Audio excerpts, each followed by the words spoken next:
फार एक महत्वाची गोष्ट मी तुम्हाला सांगतो. राकेश वाधवानला त्या काळात कोण ओळखत नव्हतं, सगळेच ओळखत होते. राकेश वाधवानच्या खात्यातून बीजेपीच्या अकाउंटला 20 कोटी रुपये गेलेले आहेत पक्षनिधी म्हणून. बीजेपीच्या अकाउंटला 20 कोटी ऑफिशियली गेलेत राकेश वाधवानचे, हे सगळ्यांना माहिती आहे. पण आता हे जे महाशय बोलतात आमच्यावर कि राकेश वाधवान, पीएमसी बैंक घोटाला, भ्रष्टाचार, ईडी वाले सुनो, अगर ईडी वाले कहा सुनते होगे आज मेरी बात उनको सुननी पड़ेगी. आज ईडी और सीबीआई, ईओडब्ल्यू, प्रधानमंत्री और गृह मंत्री आज मेरा ये जो स्पीच है वहां बैठकर सुन रहे, मुझे मालूम है. ये जो है अभी किरीट सोमैया ना, क्या उसका नाम, हाँ, वो बोलता है कि राकेश वाधवान एक भयंकर मानुस है, उसने भ्रष्टाचार किया है, पीएमसी बैंक घोटाला किया है, लोगों का पैसा डुबाया है. अब मैं पूछना चाहता हूं भाई, ये निकॉन इंफ्रा कंस्ट्रक्शन कंपनी किसकी है? निकॉन इंफ्रा कंस्ट्रक्शन कंपनी किसकी है? ये कंपनी किरीट सोमैया की है, उसका फैमिली की है, नील किरीट सोमैया की है, और वो राकेश वाधवान का पार्टनर है.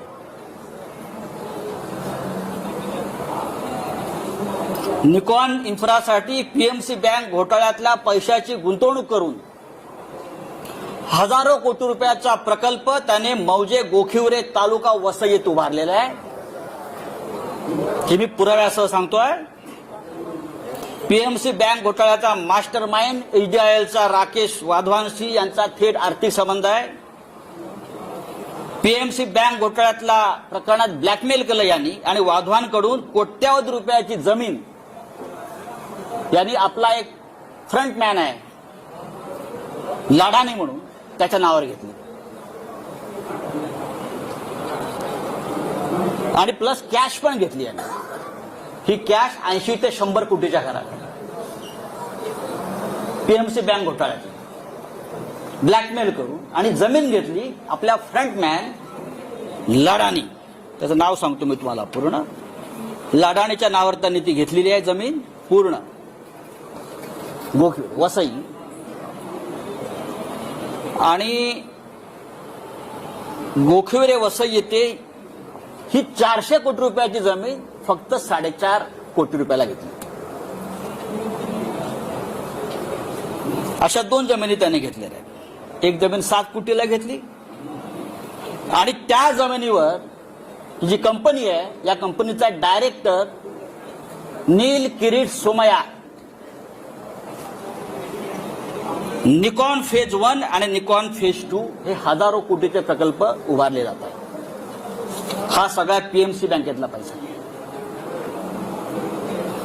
एन्व्हायरमेंट क्लिअरन्स नाही, एन्व्हायरमेंट क्लिअरन्स नाही, अनेक नियमांचं पायमल्ली केलेली आहे. राष्ट्रीय हरित लवादानं जर आता ऍक्शन घेतली तर त्याला 200 कोटी रुपयाचा दंड होईल. माझं आदित्य ठाकरे पर्यावरण मंत्री यांना आवाहन आहे, ताबडतोब यात लक्ष घाला आणि या प्रोजेक्टच्या संपूर्ण परवाने रद्द करावी आणि ईओडब्ल्यूनं पीएमसी बँक घोटाळ्यामध्ये किरीट आणि नील सोमैयाला ताबडतोब अटक करा.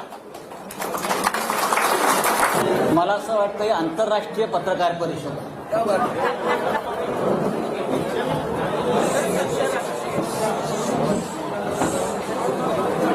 आपल्या समस्त पत्रकार बांधवांचं शिवसेना भवनात स्वागत. हिंदू हृदय सम्राट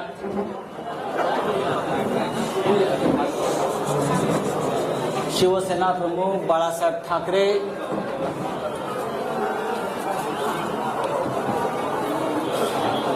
यांना वंदन करतो, अभिवादन करतो, त्यांचं स्मरण करतो. कारण या वास्तूला एक महत्व आहे. अनेक लढे शिवसेना प्रमुखांच्या नेतृत्वाखाली आम्ही याच वास्तूतून सुरू केलेलं आहे. या वास्तूनं अनेक हल्ले पचवलेले आहेत. नुसते हल्ले नाही तर अतिरेकांचा हल्लाही पचवलाय. याच वास्तूच्या खाली बॉम्बस्फोट झालेले आहेत अतिरेक्यांकडून. माझ्या सोबत शिवसेना प्रमुखांचे आमचे सगळ्यांचे सहकारी आहेत, ज्यांनी शिवसेना प्रमुखांबरोबर वर्षानुवर्ष काम केलं. असे सगळे दिवाकर रावते उपस्थित आहेत. खूप दिवसांनी अडसूळ आहेत आमचे. विनायक राऊत, अनिल देसाई, आदेश बांदेकर, मुंबईच्या महापौर किशोरीताई पेडणेकर, अरविंद सावंत, मंत्री उदय सामंत, अनेक म्हणजे संपूर्ण शिवसेना इकडे उपस्थित आहे. मी माननीय उद्धव ठाकरे, माननीय मुख्यमंत्री आणि शिवसेना पक्ष प्रमुख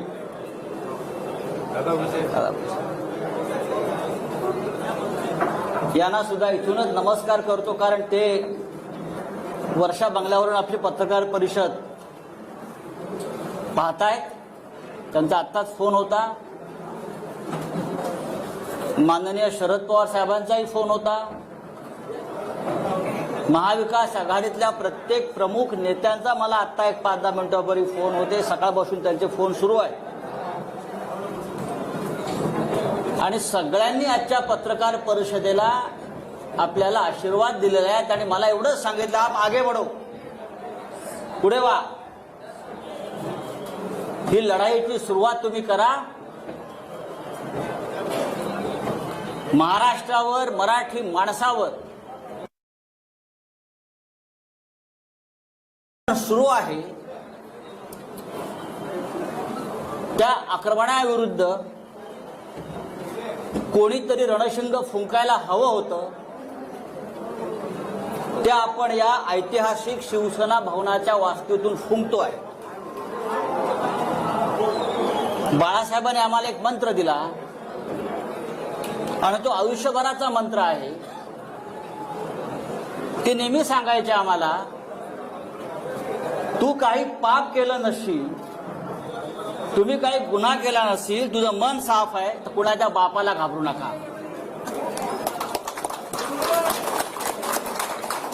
आणि आज उद्धव ठाकरे सुद्धा आपले पक्षप्रमुख याच पद्धतीनं ही शिवसेना पुढे घेऊन जात आहे. आजची पत्रकार परिषद घेण्याचं प्रयोजन यासाठीच आहे की आम्हाला संदेश द्यायचा आहे की महाराष्ट्र गांडूची अवलाद नाही.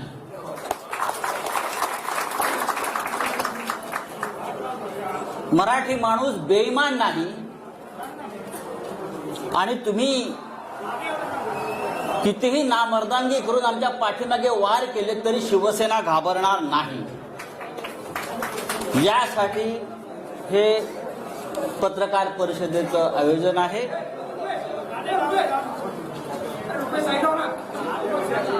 गेल्या काही दिवसापासून आपण पाहताय, शिवसेना असेल, सरकार त्यांना पाडायचं आहे, घालवायचं आहे. आणि त्यासाठी केंद्रीय तपास यंत्रणांचा गैरवापर सुरू आहे.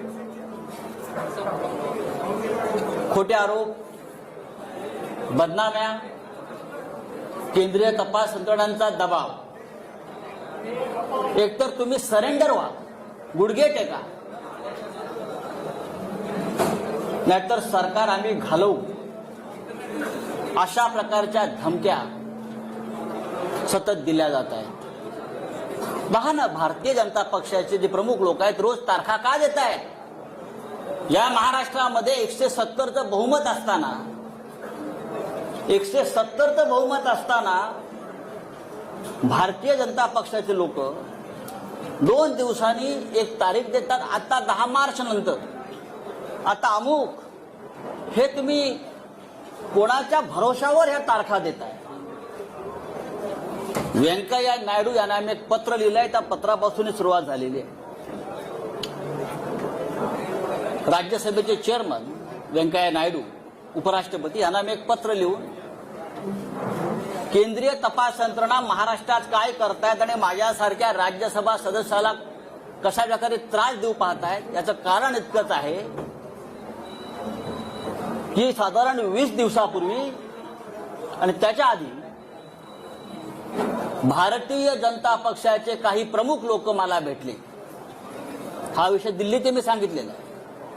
भारतीय जनता पक्षाचे काही प्रमुख लोक मला भेटले, ज्यांना मी ओळखतो. 3 वेळा मला ते भेटले आणि त्यांनी मला वारंवार हे सांगण्याचा प्रयत्न केला की तुम्ही या सरकारच्या प्रवाहातून बाहेर पडा. कोणत्याही परिस्थितीमध्ये आम्हाला हे सरकार घालवायचं आहे. आमची संपूर्ण तयारी झालेली आहे. एकतर आम्ही इतर राष्ट्रपती राजवट आणू, नाहीतर काही आमदार आम्हाला आमच्या हाताशी लागतायत, त्यांना तोडून आम्ही हे सरकार बनवू. तुम्ही मध्ये पडू नका. तुम्ही आम्हाला मदत करा आमचं सरकार येण्यासाठी. मी म्हटले कसं काय शक्य आहे?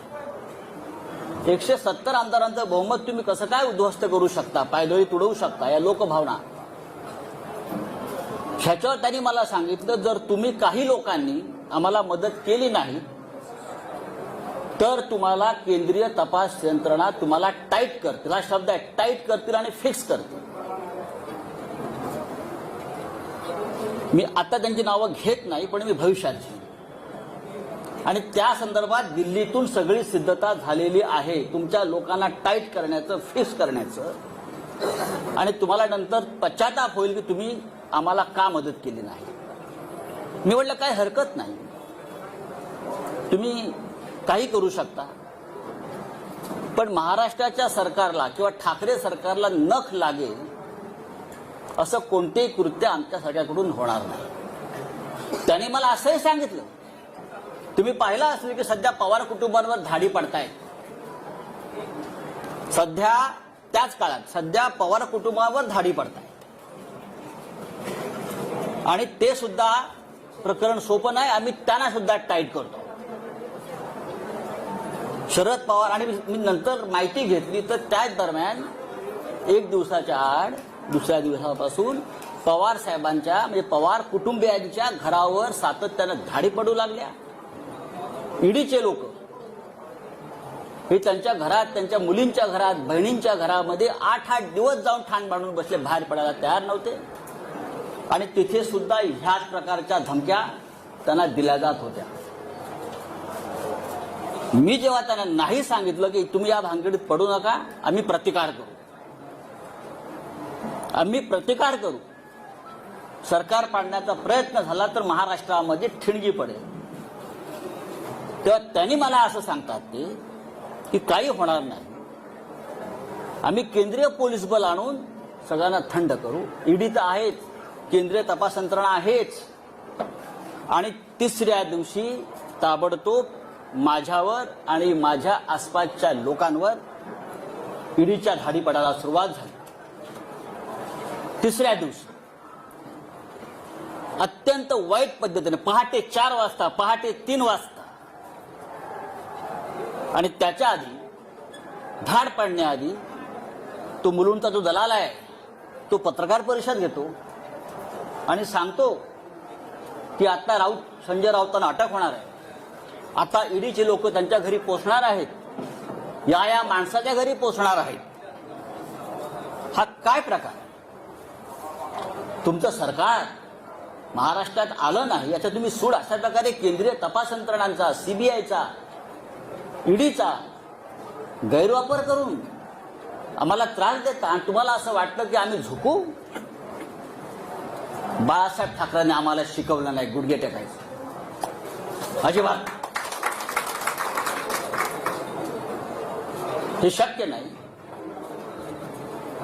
तुम्ही काही करा, हे सरकार पडणार नाही. मी वारंवार त्यांना सांगत राहिलो आणि जेव्हा जेव्हा मी त्यांना सांगत आलो त्या दिवशी माझ्या नातेवाईकांच्या, माझ्या मित्रांच्या घरावर रेड पडत गेल्या.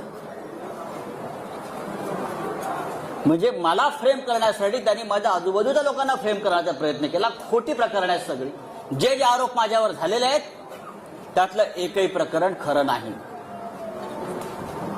कोणत्याही प्रकरणात, कोणत्याही धंद्यात अशा प्रकारच्या मुळात मराठी माणसाला धंदा करू नये असं यांना वाटतं, म्हणून ते आपल्याला टाईट करतात. माझी मुलं असतील, माझे नातेवाईक असतील, माझा मित्र परिवार असेल, प्रत्येकाला बदनाम करायचं, खोट्या नावाने फोन करायचं. आत्ता तुमच्याकडे ईडी पोहोचत आहे, मुलांना फोन करायचा, उद्या सकाळी 4 वाजता ईडी आणि सीबीआय तुमच्या घरी येत आहे, उद्या सकाळी तुमच्या वडिलांना अटक करून घेऊन जातील. इतकं निर्घृण पद्धतीनं राजकारण या महाराष्ट्रामध्ये कधी झालं नव्हतं. हे भारतीय जनता पक्षानं नालायकपणा सुरू केला या महाराष्ट्रामध्ये. गेल्या काही वर्षापासून आपण पाहतोय, वर्षभरापासून शिवसेना आणि उद्धव ठाकरे यांच्यावरती हल्ले सुरू आहेत. खोटे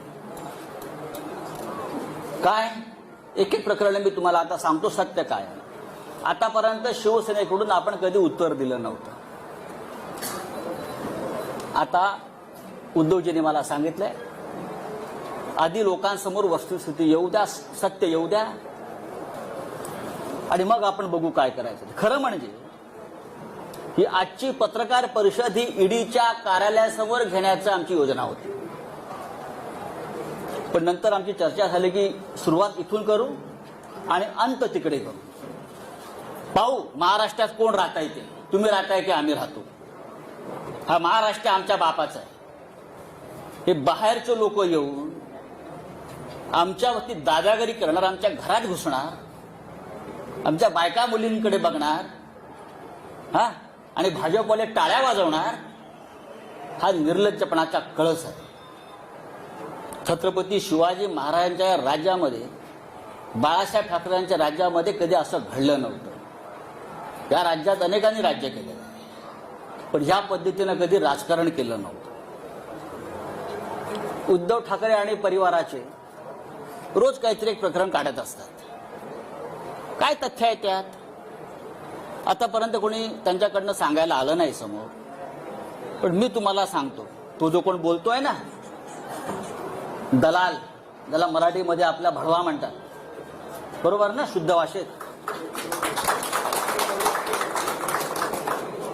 आपल्या मराठीत भडवा म्हणतात, भडवा. हा, त्याने असं म्हटलं की ठाकरे कुटुंबियांनी कोरलाई गावात अलिबाग जवळच्या 19 बंगले बांधून ठेवलेत म्हणे. काय 19 बंगले? ही बेनामी प्रॉपर्टी आहे. 19 बंगले.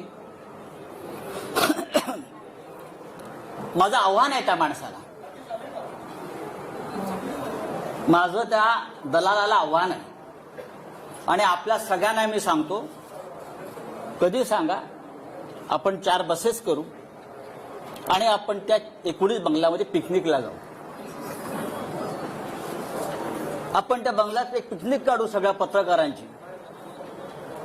जर तुम्हाला ते बंगले तिकडे दिसले तर मी राजकारण सोडीन, आणि जर दिसले नाही तर त्या दलालाला जोड्याने मारेन, अख्खी शिवसेना जोड्याने मारेन. म्हणजे दिशाभूल करायची, खोटेपणाचा कळस करायचा, भंपकपणा करायचा. कुठे आहेत बंगले? 19 बंगले, 19 बंगले, रोज टीव्हीला चालू, 19 बंगले, 19 बंगले. चला दाखवूया, जाऊ आपण तिथे, एक पार्टी करू, बंगल्यात बसून, देतो चाव्या तुम्हाला. मी उद्धवजीला विचारलं, आम्हाला दाखवा बंगले तुमचे. पण लोकांच्या मनामध्ये भ्रम निर्माण करायचा, खोटेपणा, भंपकपणा, मराठी माणसाचा द्वेष, महाराष्ट्राविषयी असूया. हाच किरीट सोमय्या ज्याने काही वर्षापूर्वी हायकोर्टामध्ये एक पिटिशन केलं होतं, आठवत असेल तुम्हाला, शिशिर शिंदे असतील, त्यांना माहिती आहे. मराठी भाषा, बरोबर ना, मुंबईतून मराठी भाषा शालेय शिक्षणात सक्तीची असू नये यासाठी जो माणूस कोर्टात जातो आमच्या मराठी भाषेविरुद्ध, त्याच्याकडून तुम्ही काय अपेक्षा करता? हा भारतीय जनता पक्षाचा फ्रंटमॅन, आणि मराठी कट्टा चालवतात हे लोक मुंबईमध्ये, महानगरपालिका मराठी कट्टा. मराठी भाषेच्या विरुद्ध जो माणूस कोर्टात गेला महाराष्ट्रामध्ये, हाच तो भडवा दलाल आमच्या मराठी भाषेविरुद्ध. आणि काय तुम्ही सांगताय मराठीला अभिजात भाषा दर्जा आम्ही देतोय म्हणून? आधी याचं थोबाड बंद करा, आता आम्ही करू. दुसरा एक तो हल्ली म्हणतोय की आमचे श्रीधर पाटणकर आहेत आमच्या परिवारातले, त्यांनी म्हणे देवस्थानाच्या जमिनी विकत घेतल्या कर्जतला.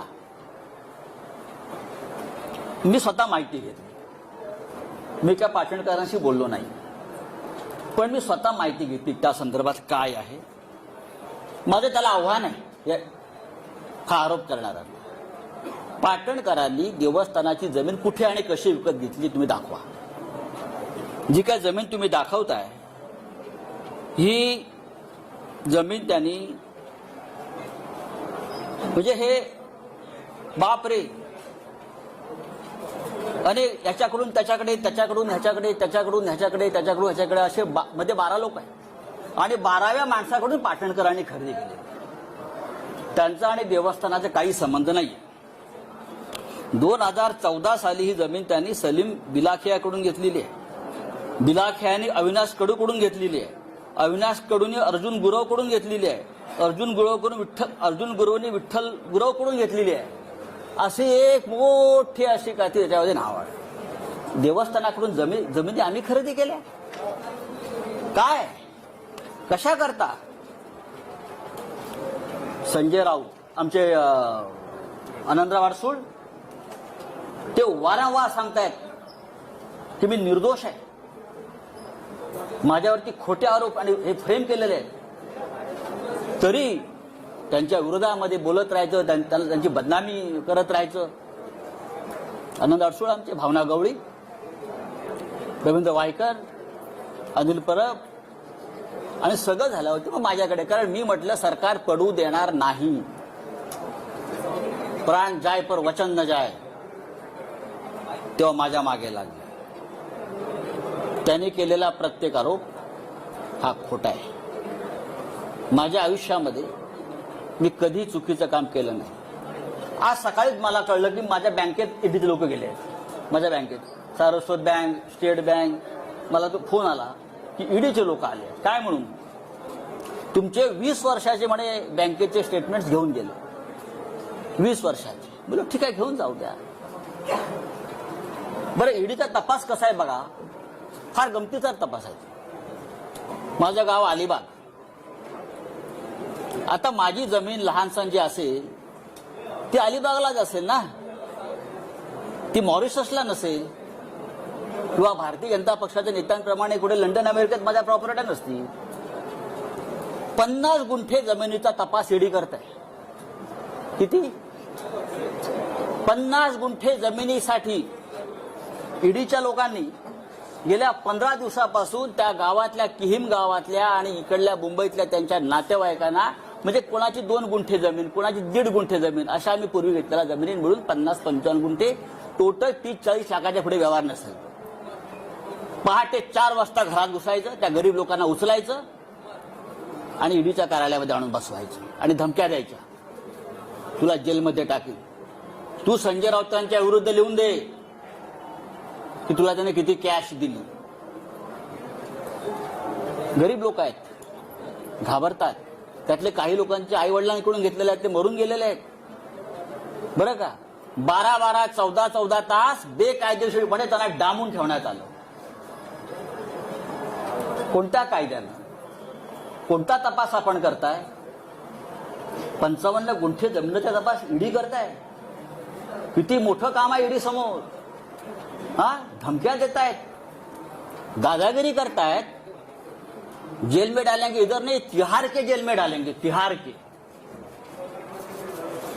सगळ्यांचं नोटिंग झालेलं आहे. हे कोण आहेत ते बघू 2024 नंतर काय करायचं ते. ही कोणती पद्धत आहे? आमच्या मुलीच्या लग्नाच्या हिशोबाला लागलेत फुलवाले, पताकावाले. आश्चर्य वाटेल, मेहंदीवाल्याकडे पण गेले. मेहंदीवाल्याकडे गेले. मेहंदी, हे नेल पॉलिश करणारे, कितना पैसा दिया, कितना पैसा दिया? हे ईडीचं काम, हे ईडीचं काम. गुजरातमध्ये 25,000 कोटीचा घोटाळा झाला त्यांच्या डोळ्यासमोर. 2 वर्ष FIR नाही घेतली तुम्ही. 1 वर्षापूर्वी मुंबईत एक लग्न झालं एका भारतीय जनता पक्षाच्या नेत्याच्या मुलीचं. आम्ही का बोललो का? ते वनमंत्री होते म्हणून त्यांनी त्या लग्नाचा सेट जंगलाचा केला, जंगलाचा. आणि त्याला फील यावा जंगलाचा म्हणून ते कार्पेट टाकलं होतं. त्याची किंमत 9.5 कोटी रुपये होती. ईडीला काय दिसलं नाही का हे? आम्ही म्हणतो घरातलं लग्न आहे, घरात शिरायचं नाही, पण आमच्या घरात तुम्ही शिरता अशा पद्धतीने. म्हणजे ही काय पद्धत काय? मुलांच्या घरात तुम्ही शिरताय, मुलांच्या दुकानात शिरताय, मुलांच्या कामाच्या ठिकाणी शिरताय, दादागिरी करताय, देख लेंगे बोलताय. अरे बघा ना, मी सांगतो बघा. मी पहिला माणूस आहे सांगणारा की बघा म्हणून. बघूनच घ्या. जेलमध्ये टाकणारा टाका, मी जायला तयार आहे. पण माझ्याबरोबर तुम्ही सुद्धा असाल सगळे. आता मी काही गोष्टी तुम्हाला सांगतो, हळूहळू त्या सांगायला हव्यात.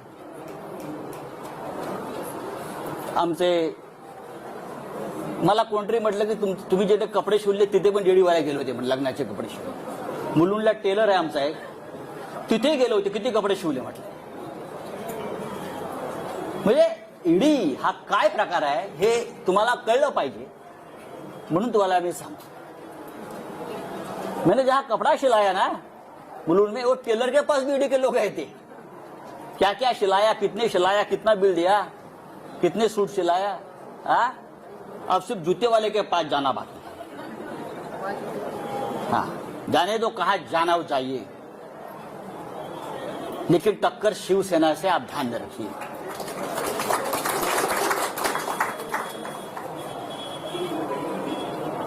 एक दूध वाला है हरियाणा में, हरियाणा में एक दूध वाला है, मिल्क मैन, एस नरवर. मैं पूछना चाहता हूं ईडी से, क्या आप ये नरवर को पहचानते हो? सिर्फ 5 साल में एक दूध वाला 7,000 करोड़ का मालिक कैसे बन गया? किसका पैसा है?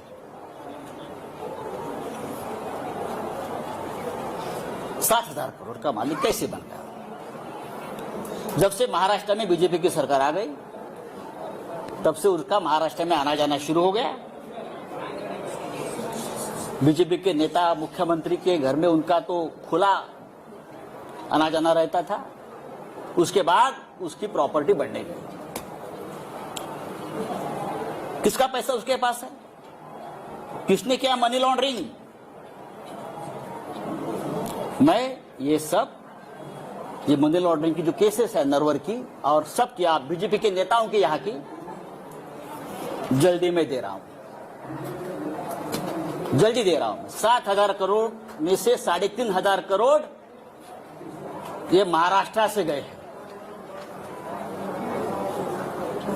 3,500 करोड़ की प्रॉपर्टी महाराष्ट्र में जो उनको प्रोजेक्ट मिले, महाराष्ट्र से जो करप्शन हुआ है पहले वाली सरकार में, वहां से गई है.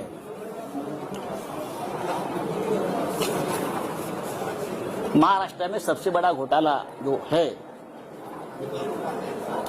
फडणवीस सरकार के काल में बहुत हो गए, लेकिन सबसे बड़ा घोटाला हुआ है महा आईटी में.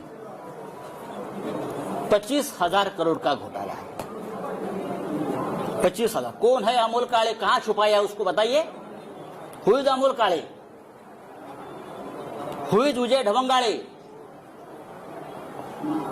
सबके अकाउंट्स, सबके लिंक्स, सबके मनी ट्रांजैक्शंस, सबके किसके साथ जुड़े हैं, बिना टेंडर किसको कॉन्ट्रैक्ट मिले हैं, पैसा कहां कहां गया है. 2 दिन में जाएगा ईओडब्ल्यू के पास, फिर जाएगा ईडी के पास 5,000 करोड़ का तो हिसाब मेरे पास आया है। 5,000 करोड़ का हिसाब मेरे पास आया है, वो जाएगा। हमारी 1 गुंठा जमीन आप निकालते हो, हमारे कितने बंगले, 19 बंगले निकाल रहे हो जो नहीं है जमीन पर।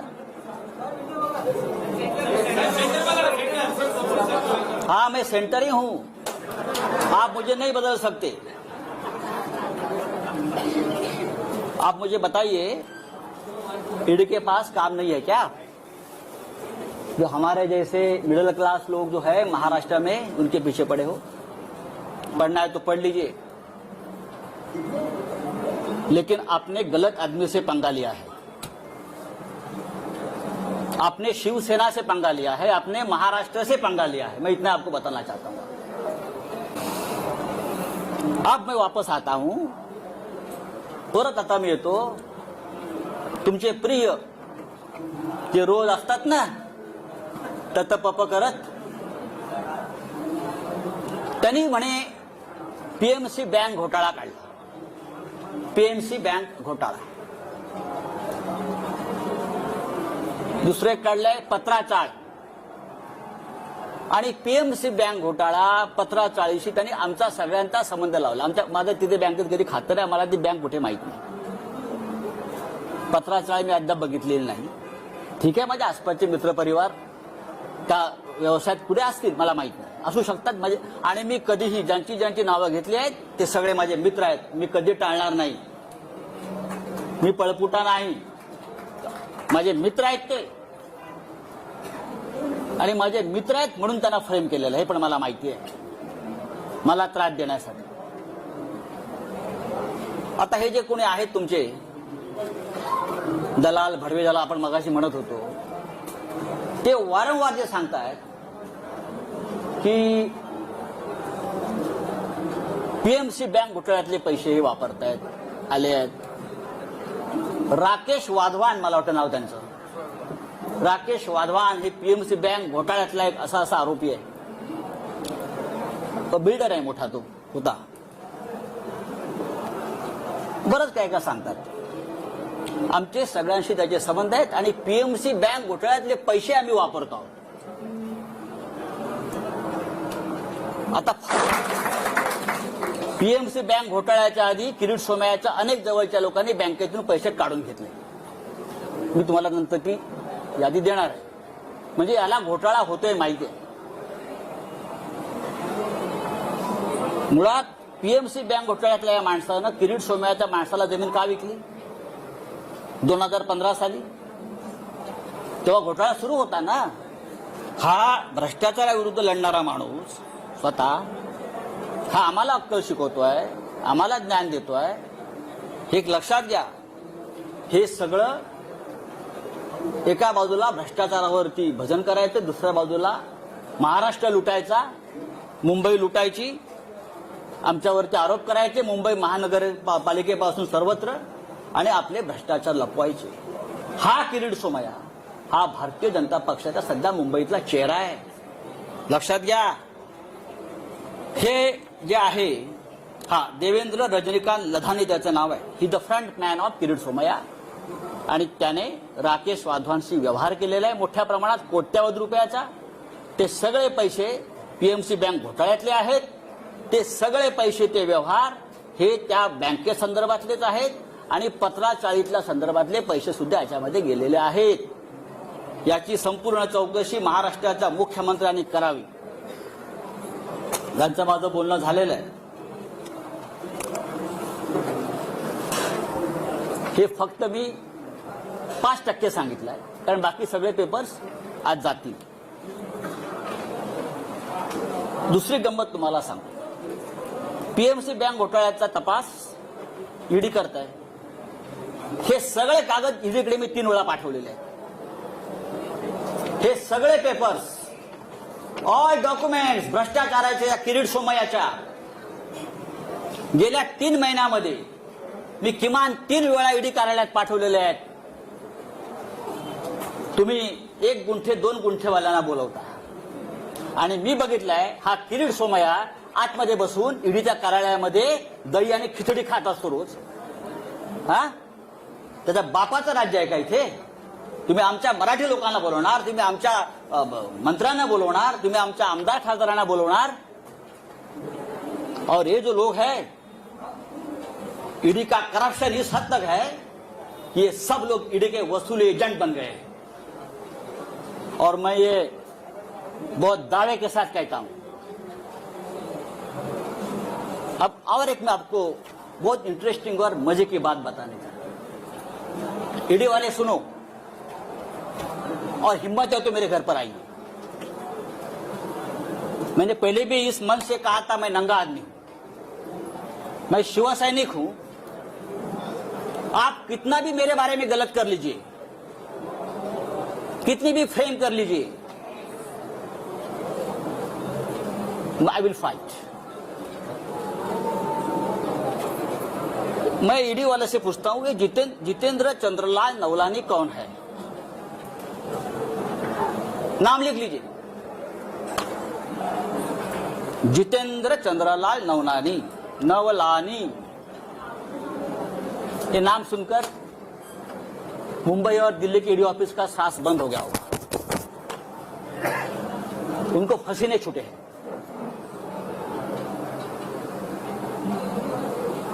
चार महीने से मुंबई के जो बिल्डर्स है बड़े बड़े, उनसे वसूली चल रही है ईडी के नाम पर। मुंबई के 70 बिल्डर, प्रतिष्ठित बिल्डर, उनसे ईडी के नाम पर जो वसूली हो रही है, उसको ईडी को भी पता है, कुछ अधिकारियों को पता है। ये कौन है, ये किसके लोग हैं, सब डेटा मेरे पास है। और मैं सबसे पहले प्रधानमंत्री मोदी जी को इस बारे में, जैसे वेंकैया जी को लिखा है, मैं मोदी जी को लिखूंगा, मैं अमित शाह जी को लिखूंगा। बाद में जानकारी यही जगह से आपको दूंगा। जितेंद्र नवलानी, फरीद शमा, रोमी और फिरोज शमा, ये चार किसके एजेंट हैं?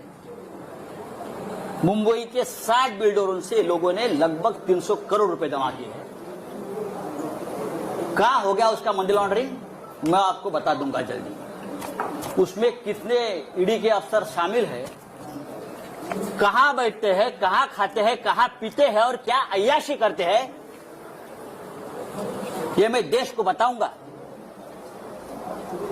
चाहे आप मुझे गोली मारो, आप मुझे जेल में डालो, आप कुछ भी करें, मैं आपसे डरने वाला नहीं हूं। आप करिए, आपको जो करना है करिए। अभी जो बात मैंने आपसे कही है, कि आप बात समझ लीजिए, महाराष्ट्र को बदनाम करना की एक बहुत बड़ा साजिश है। महाराष्ट्र, बंगाल और झारखंड, ये 3 राज्यों की सरकार गिराने की साजिश चल रही है और ईडी और सीबीआई का हथियार बना रहे हैं। हमारे जैसे लोग जो पार्टी के लिए अपनी जान देने को तैयार है, हमारे जैसे लोग, हम सबको तकलीफ देंगे, धमकाएंगे, डराएंगे। लेकिन भाई, आपने हमारा डीएनए अभी तक देखा नहीं है क्या है। ऐसी कोई जेल बनी नहीं है कि मुझे 2 साल तक जेल में रखे। हमने बहुत देखा है जिंदगी। आइए, अरे बच्चों को धमकाते हैं लोग, ईडी वाले छोटे छोटे बच्चों को धमकाते हैं।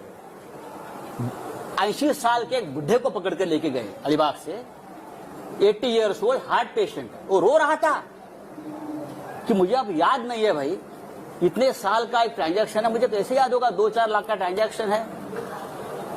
तू यहां ही मरेगा, तू घर में नहीं जाएगा। इस प्रकार से ईडी के अधिकारी ने उसको धमकाया।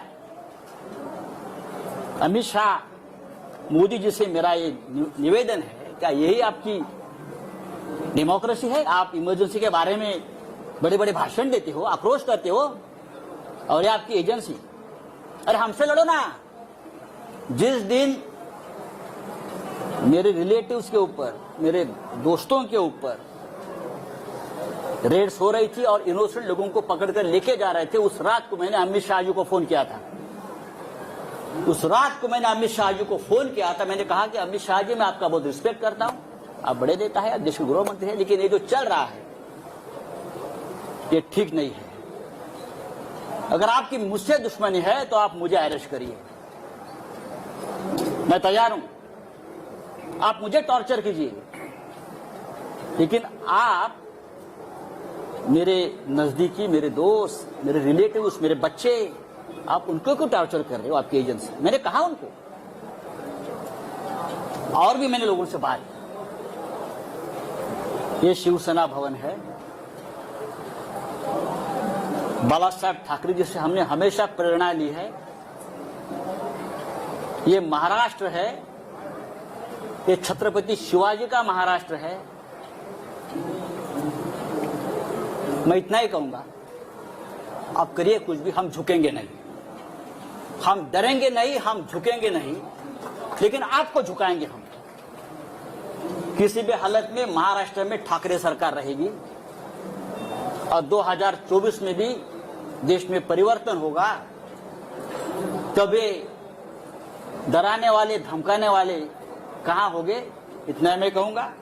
जो मुझे बात कहनी थी मैंने कह दी है। मुझे लगता है नो क्वेश्चन आंसर्स, ये काफी है। और ये बात अब तक, ये कहानी पूरी नहीं हुई है, ये ट्रेलर है। आने वाले समय में कुछ वीडियो, कुछ क्लिप्स और डॉक्यूमेंट्स लेकर मैं सामने आ जाऊंगा। मैं देखता हूं कौन क्या करता है। आप दिल्ली में, कुछ लोग गए, दिल्ली में जाओ, नहीं तो जो बाइडेन के पास जाओ, मुझे कोई फर्क नहीं पड़ता है। मैं शिवसैनिक हूं, मेरी जिंदगी संघर्ष में गई है, लड़ाई में गई है। बाला साहब ठाकरे जी का मुझे हमेशा आशीर्वाद मिला, हम सबको, हम हारने वाले नहीं है। जय हिंद, जय महाराष्ट्र।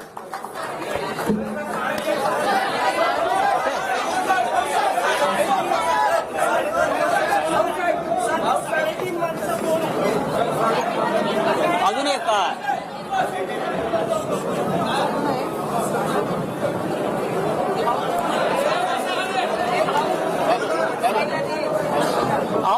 हाँ, हेलो हेलो, मेरा आवाज नहीं।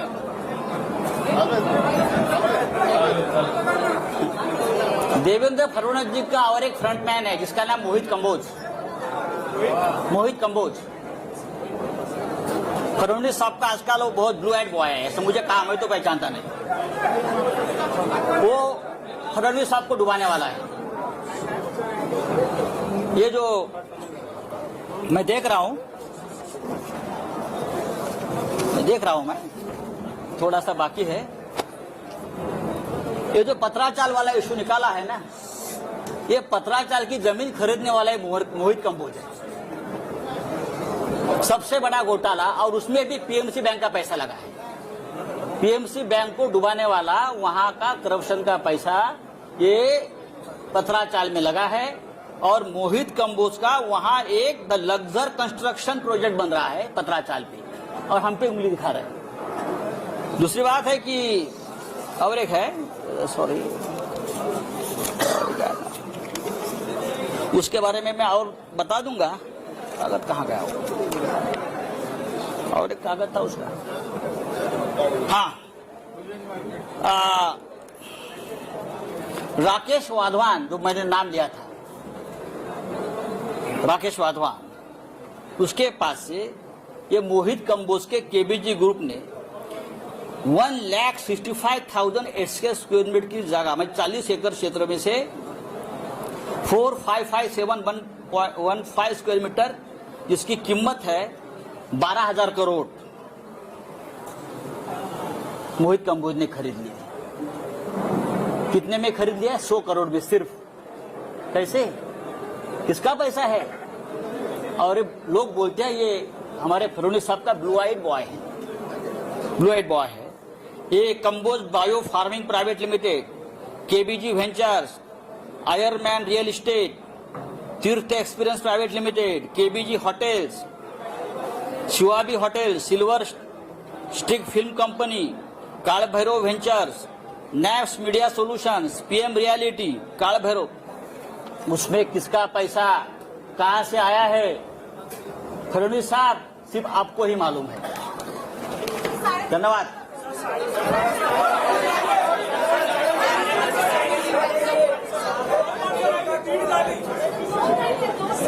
उद्यापासून तुम्हाला कळेल, जैसे जैसे कोई आधा है, कोई पाव है, कोई चाराने वाला है, जैसे जैसे अंदर जाएंगे वैसे वैसे आपको पता चलेगा।